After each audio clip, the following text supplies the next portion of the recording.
23 klient tan-notar Ivan Barbara li miet fl-Indja waqt li kien pożittiv għal COVID-19 fetu proċeduri legali kontra martu u talbu sabiex din tagħti lura madwar 165,000 euro f'depożiti u taxxa li kienu għamlu fuq proprjetajiet. Huma sostnew li għandhom evidenza li l-uffiċċju ta' Barbara għadu jaħdem sal-ġurnata tal-lum. Fil-proċeduri legali ntqal kif il-klijenti kienu ħallsu t-taxxa lin-notar Barbara biex dan iħallasha f'isimhom. Iżda wara mewtu saru jafu li din qatt ma waslet għand id-dipartiment ikkonċernat. Hawn ġie spjegat li dan ifisser li l-att pubbliku qatt ma ġie rreġistrat u sabiex dawn jiġu rreġistrati, il-klijenti se jkollhom jerġgħu iħallsu l-istess somma li kienu ħallsu lil Barbara.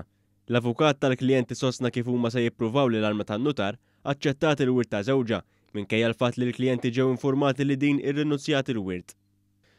Tifel ta' 15-il sena jingħata sentenza ta' sentejn probation wara li jammetta li jeddet lil-ommu. Fil-qorti nstema kif fawwissu tas-sena l-oħra, it-tifel għeddet lill-ommu fil-preżenza toħtu u fl-istess żmien wadda poġġetti lejn ommu.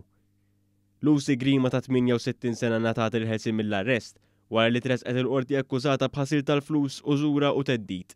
Fil-qorti nstema kif il-pulizija rċevew informazzjoni konfidenzjali dwar Grima wara li l-awtoritajiet raw l-attività bankarja tal-akkużata innutaw tranzazzjonijiet ma' diversi persuni li juru li allegatament Grima sellef il-flus b'rati ta' interessi għoljin.